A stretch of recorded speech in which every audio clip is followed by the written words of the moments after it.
Nucleophilic aromatic substitution reaction क्या होता है? ये जेई मेंस और जेई एडवांस के लिए बहुत ही ज्यादा इंपॉर्टेंट टॉपिक है। तो आप लोग इस वीडियो को स्किप मत करना और अच्छे से देखना, ताकि जो क्वेश्चन आए उसको अटेम्प्ट कर पाओ। देखो, ऐसा क्या है जो benzene nucleophilic aromatic substitution show नहीं करता है? क्यों? देखो, बेंजीन के पास क्या है? पाई इलेक्ट्रॉन डेंसिटी है, पाई इलेक्ट्रॉन डेंसिटी है। और ये जो न्यूक्लियोफाइल है, इस न्यूक्लियोफाइल के भी पास इलेक्ट्रॉन डेंसिटी है।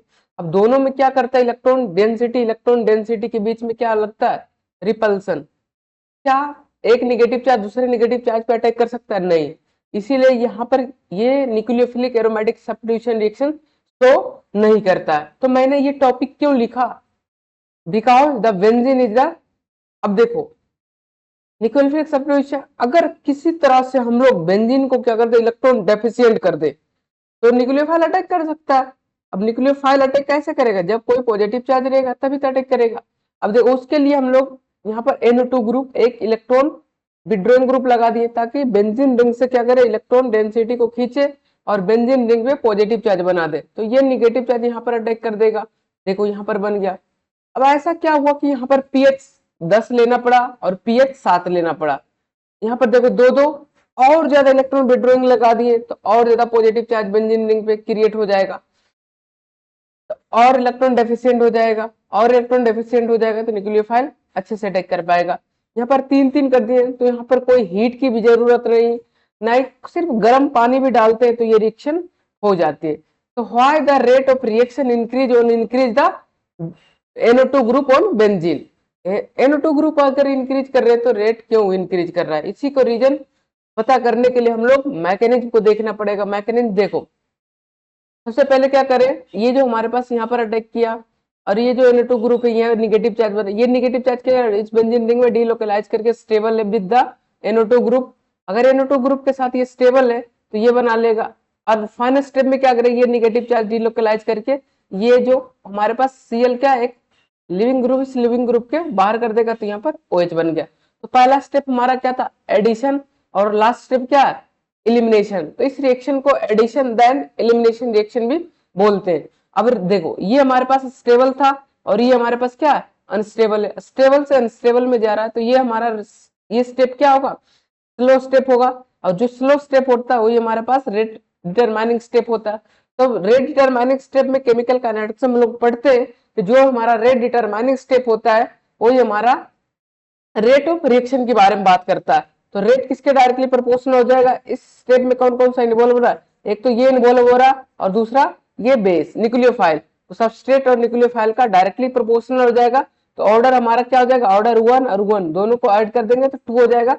और मोलिकुलरिटी क्या होता है? कितने नंबर ऑफ मोलिकुल पार्टिसिपेट कर रहे हैं उस आरडीएस स्टेप में। तो हमारा कितने मोलिकुल? एक तो ये कर रहा है, दूसरा ये कर रहा है, तो मोलिकुलरिटी 2 हो जाएगा। तो रेट ऑफ रिएक्शन, अब ये जितना ज्यादा स्टेबल कार्बन आयन बनेगा उतना ज्यादा हमारा रेट फॉरवर्ड में जाएगा। तो क्या लिखे? रेट डायरेक्टली, रेट हमारा क्या हो जाएगा? Directly proportional stability of carbon ion. तो हमारा कार्बन आयन इंटरमीडिएट बन रहा है, तो रेट हमारा किसके डायरेक्टली प्रोपोर्शनल हो जाएगा? Rate stability of carbon ion के डायरेक्टली प्रोपोर्शनल हो जाएगा। तो इसी के बेसिस पे हम दो चार क्वेश्चन, ये जे PY Q का क्वेश्चन है। तो देखो क्या करना है? Compare the rate of reaction SN/AR। तो यहाँ पर क्या एक NO2 है, यहाँ पर एक है, यहाँ पर दो है। अब देखो, nucleophilic aromatic substitution reaction show करने के लिए हमारा जो इलेक्ट्रॉन विड्रॉइंग ग्रुप होना चाहिए, ये जो इलेक्ट्रॉन विड्रॉइंग ग्रुप होना चाहिए कहाँ पर होना चाहिए? ऑर्थो एंड पैरा पे होना चाहिए। ऑर्थो एंड पैरा पे होगा तभी nucleophilic aromatic substitution reaction show करेगा। अब देखो, ये इसके रिस्पेक्ट में क्या है? ऑर्थो, ये मेटा, ये पैरा, पैरा पे है, ये मेटा पे, ये तो नहीं करेगा।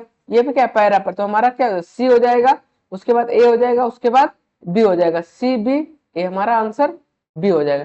नेक्स्ट क्वेश्चन की बात कर रहे थे, compare the rate of nucleophilic aromatic substitution reaction. अब देखो क्या बच्चे करेंगे? सर यहाँ पर अच्छे गुड लिविंग ग्रुप, तुम्हारा D हो जाएगा, C हो जाएगा, B हो जाएगा, A हो जाएगा, ये हो जाएगा। अगर ये बच्चे आंसर मार दिया तो उस बच्चे का आंसर क्या हो जाएगा? गलत हो जाएगा। क्यों? क्यों? देखो, सबसे पहले क्या होता है, ये जो यहाँ पर हमारे पास फ्लोरीन है और यहाँ पर न्यूक्लियोफाइल, ये हमारे पास इंटरमीडिएट बनता है और यहाँ पर NO2, चलो यहाँ पर NO2 ग्रुप, यहाँ पर NO2 लगा देना है, क्या लगा देना, NO2 ग्रुप, NO2, NO2। अब NO2 क्या करेगा, ये जो निगेटिव चार्ज बना ये क्या इंटरमीडिएट है। अब देखो ये फ्लोरीन क्या लगेगा, माइनस आई। अब कहां पर ज्यादा स्टेबल होगी, यहाँ पर NO2, ये माइनस M। अब जो फ्लोरीन का माइनस आई ज्यादा होता है, माइनस आई इफेक्ट किसका ज्यादा होता है, फ्लोरीन का, उसके बाद क्लोरीन, उसके बाद ब्रोमीन, उसके बाद आयोडीन। तो जिसका माइनस आई ज्यादा उसका स्टेबिलिटी ज्यादा।